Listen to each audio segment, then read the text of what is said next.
Hi guys, you are watching JJ Bukal Tansa. Things to remember bago po tayo mag-start sa ating prayer meeting. Number 1, avoid distraction. Number 2, gather your fasting. Number 3, use your Bible. Number 4, participate and interact with us. Number 5, prepare your heart. Enjoy watching!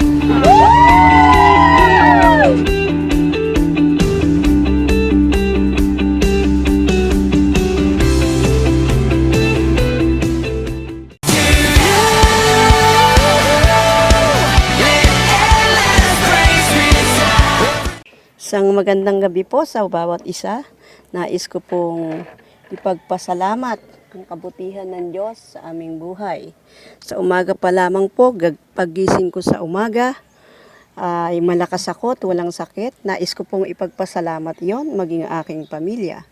Nais ko pa rin pong pasalamatan ng Diyos dahil kumakain kami ng 3 beses isang araw, higit pa. Nais ko rin pong pasalamatan ng Diyos dahil nababayaran namin ang aming mga bayarin.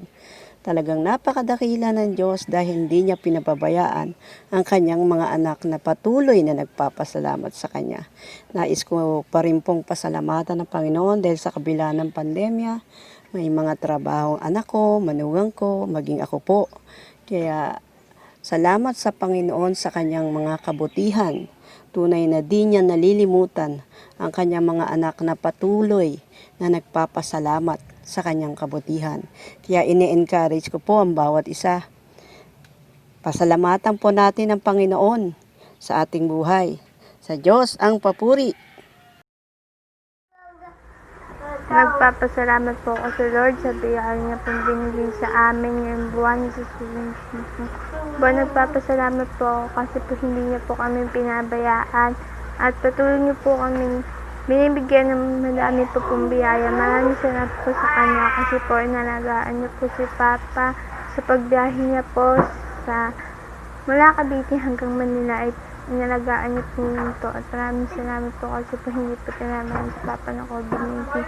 Maraming salamat po kay Lord dahil po ligtas si Papa sa COVID-19. Nilayo niyo po kami sa sakit. Yun naman po.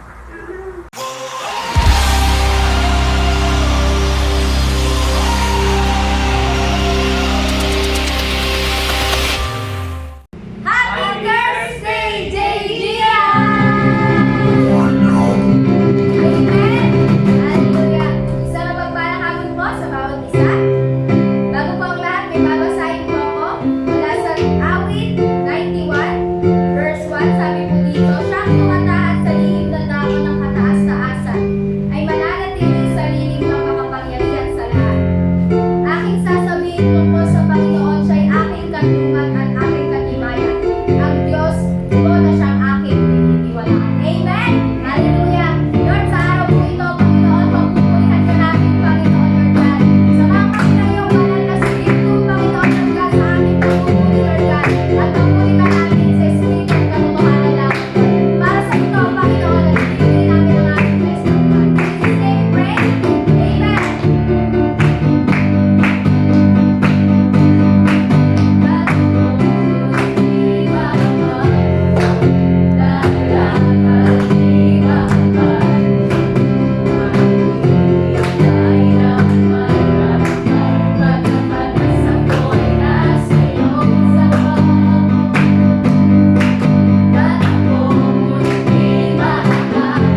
Hello po! Gusto ko pong batiin ang mga kapatiran natin sa JJ Bocaltanza na nakikinig ngayon ng mapagpalang gabi po sa inyong lahat. So tayo po ay nasa ikalimang buwan na ng ating quarantine, no? So kamusta na po ba tayo? Alam ko po na miss na natin ang makipag-fellowship sa bawat isa. Pero wag po tayo mag-alala dahil naniniwala ako na matatapos din po itong pandemic na ito. And soon and very soon, muli tayong magkakasama-sama para sambahin at purihin ng Diyos. Bago po ang lahat, gusto ko po munang ibalik ang papuri at pasasalamat sa Lord. Salamat po sa Lord dahil tunay nga na buhay at totoo ang kanyang salita sa Philippians chapter 4 verse 19. Na He will supply all of our needs. Dahil ever since po na nag-start yung quarantine, never niya po kaming pinabayaan in terms of finances at provisions. Nagpapasalamat din po ako sa pangako niya sa Psalms chapter 91 na though we're surrounded by positive cases of COVID-19 sa aming lugar, ay hindi niya hinayaan na magkasakit kami. At ramdam namin yung protection at grace niya sa buhay namin. And lastly, papasalamat din po ako sa Lord dahil sa pangalawang pagkakataon, binigyan niya ako ng privilege na maging instrumento niya sa pag-share ng mensahe niya ngayong gabi sa bawat isa. Kaya all the glory and honor belongs to our God. Yan. Ngayon po, maaari po ba tayong sumandaling manalangin? Yes, hallelujah, O God. Panginoong Jesus, maraming salamat dahil muli mo kaming tinipon upang makapakinig at makapag-aral ng iyong salita at makapagpanalanginan sa gabing ito. Holy Spirit, we ask for your presence right now to dwell on us kung nasaan man kami ngayon. Holy Spirit, we ask for your movement. We ask for you to manifest in each one of us. Holy Spirit, we ask for your wisdom upang maintindihan namin yung mensahe mo sa gabing ito. And also, Lord, we bind whatever the assignments of the enemy that will try to distract us sa pag-aaral at pakikinig namin ng iyong salita sa pangalan ni Jesus. And also cover us with your holy and precious blood of Lord Christ Jesus and set a wall of fire around us, O God, in the name of Jesus. And Lord, we also ask for your angels right now to be with us as we hear and study your word, O God. And Lord, I pray na patuloy mo akong itago sa iyong likuran na pangalan mo lang, Panginoong Jesus, ang tanging maitaas, ang tanging maiglorify, O God. Lord, teach me what to say and not to say, O God, at sa lahat ng mga kapakinig ng iyong salita.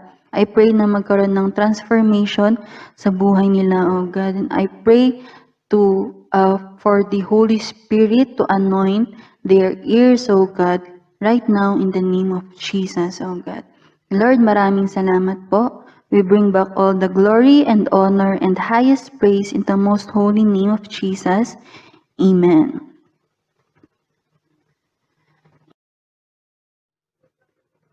We are in a war. Ikaw, ako, tayo mga kapatid ay mga warrior. Sa katunayan, ang digmaan nito ay hindi tulad ng ibang war na alam natin o narinig natin. Sa halip, yung casualties na hatid nito is much more devastating kaysa sa anumang war na nakatala sa history ng mundo. At ang nakakalungkot pa, marami sa atin ang hindi aware na nangyayari ito. This war is fought in a place we have never seen. Hindi natin nakikita yung ugat ng war, pero sigurado makikita at mararamdaman natin yung mga epekto nito. Sa katunayan, mayroong spiritual root sa likod ng bawat physical disturbance, issues o karamdaman na nakikita at nararanasan natin. Yung COVID-19, may spiritual root sa likod nun. Yung mga nararanasan nating problema, yung mga pinagdadaanan nating pagsubok sa school, sa trabaho, sa pamilya, saan man, mayroong spiritual root sa likod nun. Dahil yung nangyayari sa spiritual realm is nagmamanifest sa physical realm. Kadalasan yung mga battles na alam natin, yung linalaban natin, is yung mga nasa physical world lang. So we battle the temptation to sin, we battle our relationships, we face physical battles in work, at home, or sa school.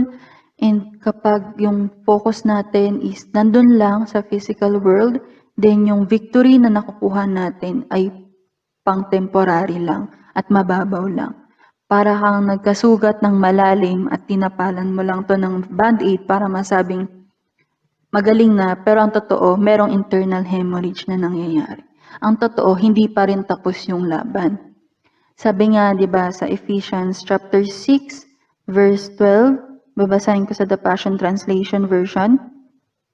Your hand-to-hand combat is not with human beings, but with the highest principalities and authorities operating in rebellion under the heavenly realms. For they are a powerful class of demon gods and evil spirits that hold this dark world in bondage. So our battle is not against sa kapitbahay natin, sa asawa natin, sa anak natin, or sa kapatid natin, or sa katrabaho natin, or kahit sa sarili nating mga kahinaan.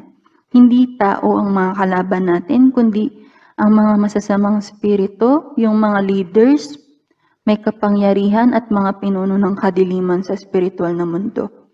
Kaya ikaw, ako, tayo mga kapatid are a warrior in a spiritual battle taking place in the spiritual realm. Para labanan ng tama itong battle nito, then we must fight with right weapons. To wage this spiritual warfare well, you must fight with spiritual weapons. So, okay, alam na natin na may spiritual battle. Alam natin na dapat gumamit tayo ng spiritual weapons to win this battle. Pero ang tanong, prepared ka ba? Handa ka ba? Ready ka ba? To fight this battle, first we must establish our identity.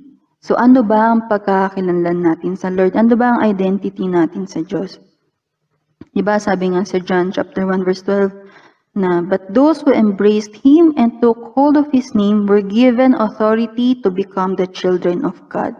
So anak tayo ng God, anak ka ng Diyos. At dahil anak ka niya, anak niya tayo, binigyan niya tayo ng authority and power. Di ba sabi niya nga sa Luke chapter 10 verse 19, na, now you understand that I have imparted to you all my authority to trample over His kingdom. You will trample upon every demon before you and overcome every power Satan possesses. Absolutely nothing will be able to harm you as you walk in this authority. So binigyan tayo ng authority ng God. Kaya mga kapatid, you have to understand your spiritual authority. You have to exercise your spiritual authority. So, ano ba itong spiritual authority na to at paano ba ito na-activate? Ang teksto po natin ngayong gabi ay mula sa Mark chapter 11, verse 12 to 14, then magja-jump po tayo sa verse 20 to 26. Babasahin ko po sa The Passion Translation version. Mark chapter 11, verse 12, the next day, as he left Bethany, Jesus was feeling hungry. He noticed a leafy fig tree in the distance, so he walked over to see if there was any fruit on it. But there was none, only leaves, for it wasn't yet the season for bearing figs. Jesus spoke to the fig tree, saying, no one will ever eat fruit from you again. And the disciples overheard him. Then jump po tayo sa verse 20. In the morning, they passed by the fig tree that Jesus spoke to, and it was completely withered from the roots up. Peter remembered and said to him, Teacher, look, that's the fig tree you cursed. It's now all shriveled up and dead. Verse 22, Jesus replied, let the faith of God be in you. Listen to the truth I speak to you. If someone says to this mountain with great faith and having no doubt, mountain, be lifted up and thrown into the midst of the sea, and believes that what he says will happen, it will be done. This is the reason I urge you to boldly believe for whatever you ask for in prayer. Be convinced that you have received it and it will be yours. And whenever you stand praying, if you find that you carry something in your heart against another person, release him and forgive him, so that your Father in heaven will also release you and forgive you of your faults. But if you will not release forgiveness, don't expect your Father in heaven to release you from your misdeeds. Amen po. So first thing to know about spiritual authority is rooted in the knowledge of God. So di ba po dun sa verse na nabasa natin, so si Jesus, galing silang Bethany, and nagutom si Jesus. So may nakita siyang isang madahon na fig tree sa di kalayuan. Kaya lumapit siya para tingnan kung may makukuha siyang bunga doon. Pero puro dahon lang yung nakita niya kasi that time hindi pa panahon para mamunga ang mga fig trees. Kaya sabi niya doon sa fig tree, wala nang kahit sino makakain pa ng bunga mo. And then, nung sa verse 20, kinamagahan, di ba, habang naglalakad sila, nakita nila yung fig tree na sobrang nalanta na hanggang sa ugat nun. At naalala ni Peter yung sinabi ni Jesus, kaya sabi niya, Teacher, tingnan niyo po nalanta yung fig tree na sinumpa niyo. At anong response ni Jesus doon sa kanila? Sabi niya, have faith in God. Sabi, manalig kayo sa Diyos. So, sa madaling salita, yung kapangyarihan na naobserbahan ni Peter nung mula doon sa nalantang fig tree is nanggagaling mula sa isang power source, which is ang God. So, authority simply means na yung tamang paggamit natin sa already existing power. At ang susi is, paano natin ma-access yung power source na yun? So, throughout His life, si Jesus naging model siya sa mga disciples niya kung paano yung sarili niyang power and authority is nanggagaling mula sa intimate relationship niya sa God the Father. Kaya kung yung mga disciples, if gusto nilang ma-exercise yung authority nila to move mountains, then kailangan muna nilang makilala ang Diyos, which is yung may kapangyarihan at may authority to move the mountains. So if gusto natin na malagpasan yung mga spiritual battles, yung mga problema natin, then kailangan muna nating kilalanin yung Diyos na may kapangyarihan para ipanalo yung battles natin.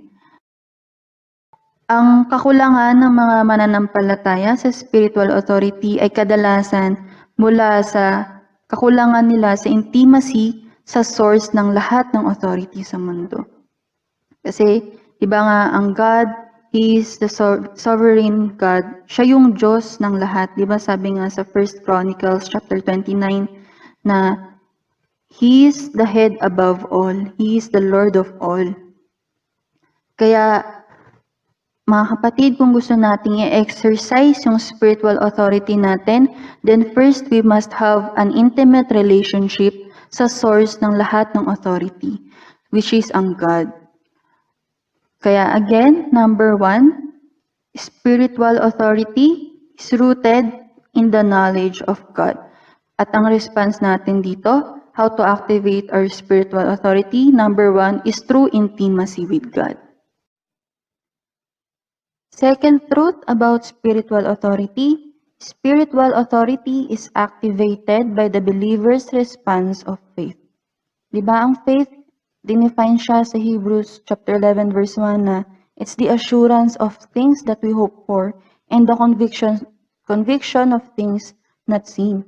Pero yung faith, hindi lang to yung kung ano yung pinanampalatayahan mo, kundi ano yung action na ginagawa mo base sa pagkakakilala mo sa God.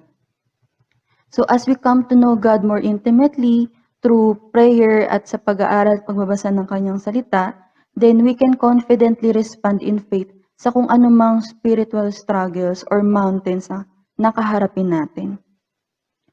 So, ang faith, ito yung action of exercising our spiritual authority. Kung mananalangin tayo ng may kasamang spiritual authority at mag-ask tayo ng mga bagay at naniniwala tayo na marireceive natin to, then first, kailangan appropriate muna yung faith natin sa God. So, ang faith dito, hindi ito yung name it, claim it. Our spiritual authority in prayer is kailangan nakabase sa kung ano yung pinapaboran ng God. Kaya hindi tayo dapat mag-ask or mag-expect na makareceive ng mga bagay na hindi naman inauthorize ng Lord. Kailangan nating tandaan na si Jesus, even though binigyan niya ng pangako yung mga disciples niya ng authority to move mountains, pero kahit siya mismo, namuhay siya hanggang sa hanggang sa final days niya na sumusunod pa rin sa God the Father. Na kahit siya, he still obey the will of God. So our spiritual authority, kailangan inline pa rin sa will ng God. And another truth about spiritual authority, ang God, binigay niya na sa atin yung lahat ng kailangan natin sa bawat spiritual struggle na pagdaanan natin. Diba sabi nga sa 2 Peter chapter 1 verse 3, everything we could ever need for life and godliness has already been deposited in us by His divine power. For all this was lavished upon us through the rich experience of knowing Him who has called us by name and invited us to come to Him through a glorious manifestation of His goodness. So ang God, binigay niya na, tinugunan niya na yung mga pangangailangan natin sa bawat spiritual battle na pagdaanan natin. Kaya again, spiritual authority is activated by the believer's response of faith. So ang response natin dito, how to activate our spiritual authority. Number 2 is through the response of our faith. Third truth about spiritual authority can be diminished by the presence of sin in the life of the believer. So si Jesus, di ba tinapos niya yung response niya doon kay Peter through warning. Winarningan niya yung mga disciples na yung spiritual authority nila in prayer is pwedeng ma-compromise ng kakulangan ng pagpapatawad sa buhay nila.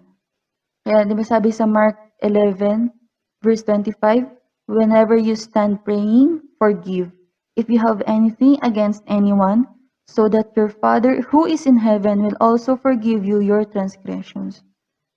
So mga kapatid, yung kasalanan na hindi na i-confess, kadalasan yun yung nagiging ugat para humina yung spiritual authority sa buhay natin. So si Jesus, pinaalalahanan niya tayo dun sa particular sin of unforgiveness laban sa mga taong nagkasala sa atin, na this unforgiveness will block the flow of forgiveness for our own sins. Sabi niya nga sa verse 26, but if you do not forgive, neither will your Father who is in heaven forgive your transgressions. Kaya mga kapatid, if we want to exercise our spiritual authority, then first we must confess of all of our sins sa God. We must repent for our sins first.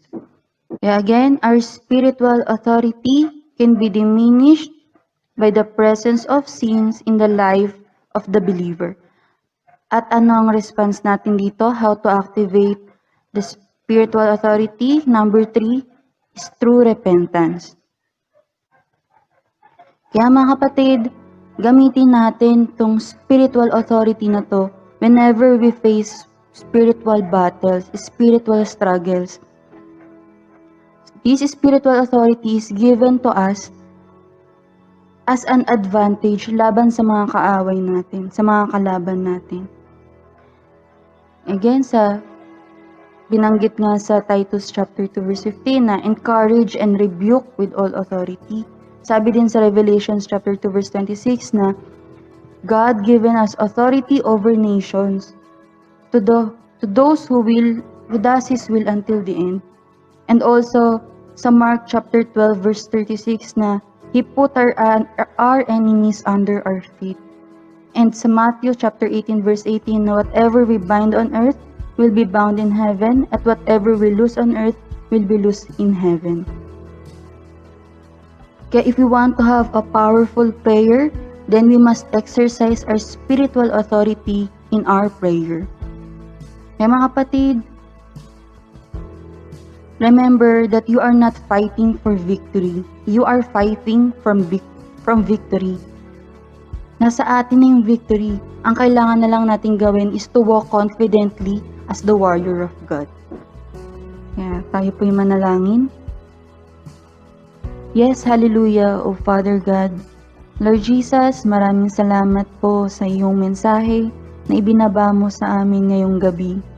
Father God, maraming salamat sa spiritual authority na ipinagkaloob mo sa bawat isa. Tunay nga, Lord, na gusto pa namin exercise itong spiritual authority nito. Kaya Lord, humihingi kami ng kapatawaran sa lahat ng kasalanang nagawa namin. Lord, patawad sa mga bagay na naisip, nagawa at nasabi namin na hindi nakakalugod sa iyo. Lord, continue to renew our minds and to cleanse our hearts, O God. Lord, we desire to know you more, Jesus.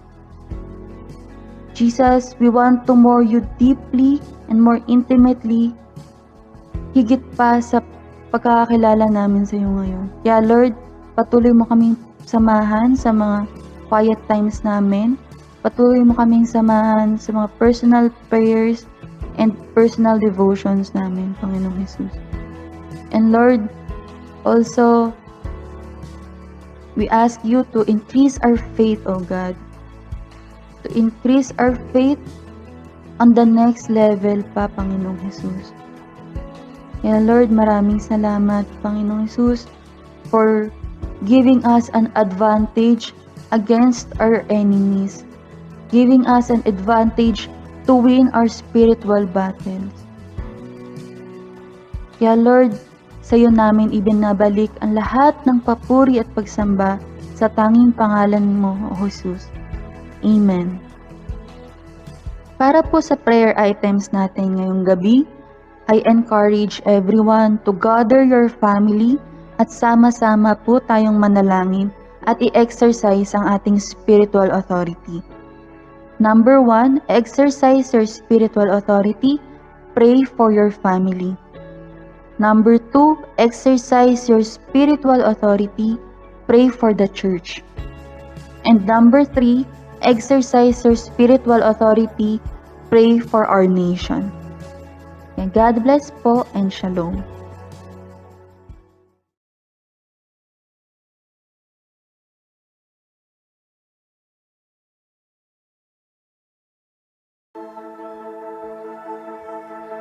Our fight is with weapons unseen.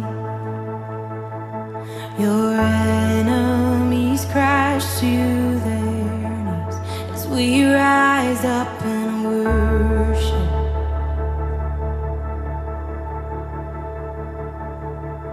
When trials unleash like a